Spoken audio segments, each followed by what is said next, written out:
Bonjour tout le monde, hier j'étais sur Zoom avec un prix Nobel d'économie 2019, c'était vraiment extraordinaire. C'était Michael Kramer, l'américain, qui nous a présenté, qui a fait une présentation sur le vaccin et comment financer la recherche pour le vaccin. C'était vraiment super intéressant. C'était organisé par l'université Princeton et le mieux c'est que tout le monde peut y accéder parce que c'est ouvert au public. Et je me suis dit que comme vous êtes beaucoup d'entre vous, je pense, intéressés par l'économie, j'allais vous en parler, comme ça peut vous intéresser aussi de regarder ça. C'est en fait plusieurs conférences qui sont réalisées par cette université. Et dans ces conférences, ils invitent des grandes personnalités économiques, c'est-à-dire des grands économistes. Notamment lundi, il y aura Danny Roderick.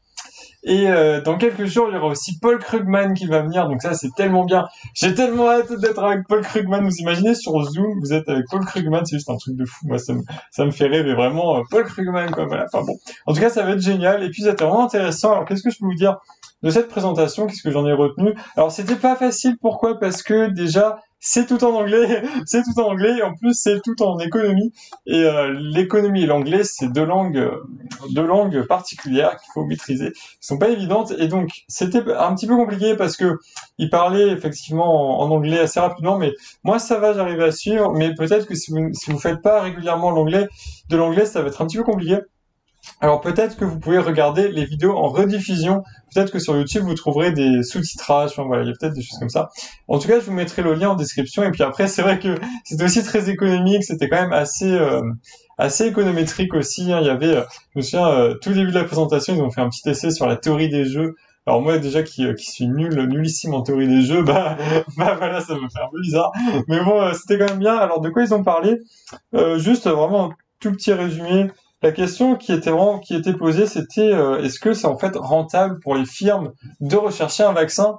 Et là, c'est vraiment hyper intéressant comme question parce qu'en fait, ce qui était dit, c'est que pour que les choses aillent vite, il faut qu'il y ait beaucoup de firmes qui se lancent dans la recherche du vaccin. Et en fait, plus le vaccin va être trouvé tôt, et moins les conséquences économiques de la pandémie seront importantes. Il y a une estimation qui a été faite qui disait que chaque mois euh, d'avance d'entrée du vaccin sur le marché, c'est-à-dire chaque mois gagné, plus le vaccin arrive tôt, en gros, plus le vaccin arrive tôt d'un mois, on économise à peu près 375 milliards de dollars sur l'économie mondiale. Donc voilà, c'est vraiment des chiffres absolument fous. Des estimations, hein, bien sûr. Et c'est énorme, bien sûr. En fait, le coût du vaccin, quel est le coût de recherche d'un vaccin estimé, c'est à peu près 90 à 120 milliards de dollars.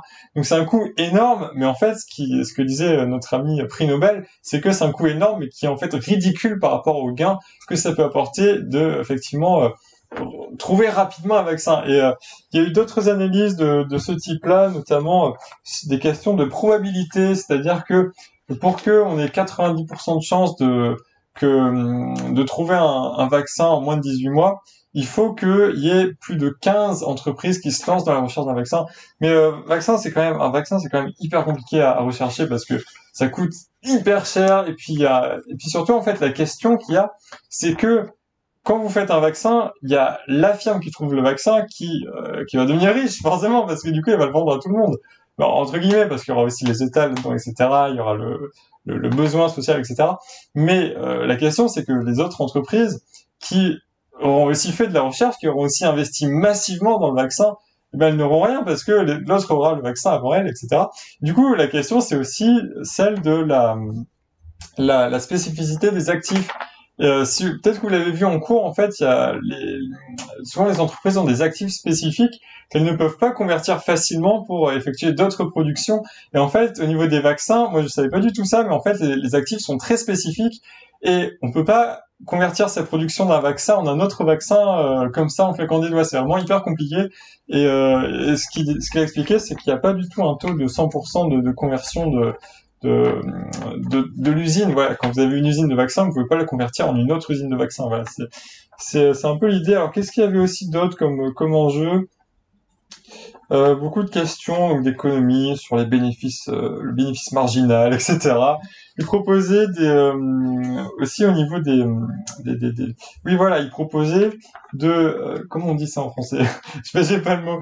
To incentivize, vous savez, faire inciter, faire de l'incitation pour la rapidité de recherche sur le vaccin qui, étant donné que plus ça sort tôt, mieux ce sera. Donc voilà. Et aussi ces enjeux-là, c'est-à-dire est-ce qu'on met un prix, est-ce que les États doivent garantir le coût de la recherche, est-ce que par exemple on met un cap, on dit voilà, les États disent aux firmes de recherche de vaccins, voilà, on va couvrir jusqu'à 80% de vos dépenses pour la recherche de ce vaccin contre le Covid-19. Donc c'est aussi des questions intéressantes. Et puis après, oui, la question de la coopération internationale aussi.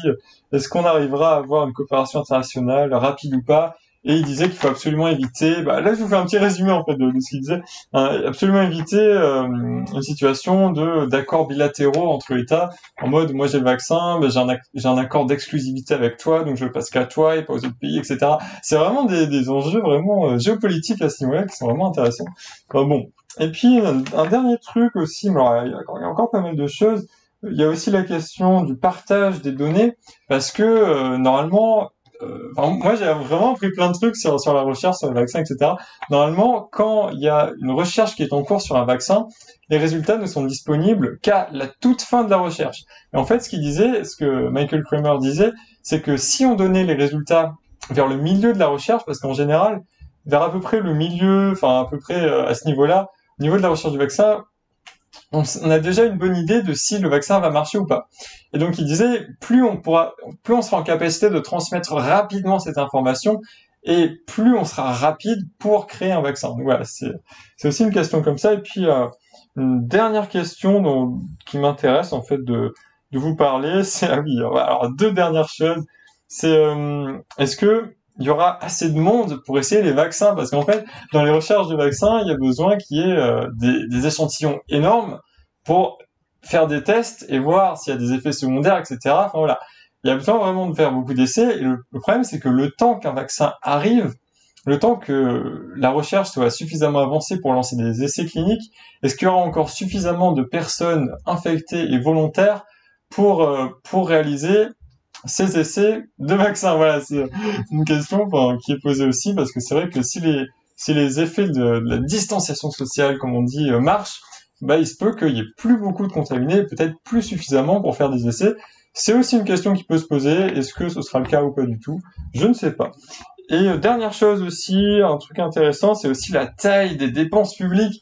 Euh, Ce qu'il a rappelé, c'est que les États, vers 2008, ont dépensé à peu près 15% de leur PIB sur les 15% ou plus, je sais plus, sur le sauvetage des banques. Et en fait, il disait que la taille de ces dépenses est minime. Enfin, non, enfin, elle est énorme par rapport à la taille de dépenses pour une recherche de vaccin. Donc voilà, c'est vraiment plein de réflexions sur la capacité de financement des entreprises, etc. Aussi les collaborations entre universités, firmes de la biotech et puis les firmes pharma dans la production, etc. Il disait il faut pas exclure les big pharma companies de la recherche et de la production, parce que c'est ces grosses entreprises qui produisent les vaccins. Donc voilà, je vous ai fait en fait un petit résumé.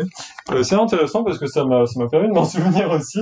Donc c'était vraiment intéressant. Je pense que regarder les prochaines conférences. Comment j'en ai entendu parler? Alors je vous avais dit dans une vidéo que je n'utilisais pas Twitter. C'est pas tout à fait vrai, parce qu'en fait j'ai un compte Twitter sur lequel je suis une petite dizaine d'économistes, et des fois ça m'intéresse de regarder un petit peu de quoi ils parlent. Et pour le coup, pour une fois, ils ont retweeté un truc vraiment intéressant, c'était justement ce lien vers les conférences organisées par Pricestone. Donc voilà, je vous le rappelle, c'est sur Zoom, c'est c'est accessible à tout le monde, il faut s'inscrire un peu en avance. Peut-être que l'inscription est sur leur site, sur Twitter ou quoi. Et puis, vous pouvez aussi regarder les émissions en rediffusion. Moi, je pense que je regarderai Olivier Blanchard, et puis il y a aussi Angus Deaton qui est passé. Et puis il y a aussi d'autres personnes qui sont vraiment super intéressantes. Donc voilà, moi ça m'intéresse beaucoup de faire ça. Donc voilà, c'est tout. J'espère que vous passez un bon week-end. Moi, je vais recommencer à me mettre à ma petite sociologie, qui me plaît beaucoup. Vraiment, ça m'intéresse. J'aime beaucoup avoir un petit peu de temps et puis pouvoir consacrer le temps que je veux à approfondir des chapitres, à approfondir des questions qui m'intéressent. Et ça me plaît beaucoup. Et en plus, ce week-end de 3 jours du coup, parce qu'on a le vendredi du 1er mai, et ben, j'étais vraiment très en forme pour faire de l'économie. Voilà, ça me disait, ça me tentait, donc je me suis dit, bah là c'est parti, je vais faire de l'éco. Voilà, c'est tout, j'espère que vous allez très bien, et puis on se dit à bientôt pour de prochaines vidéos, salut!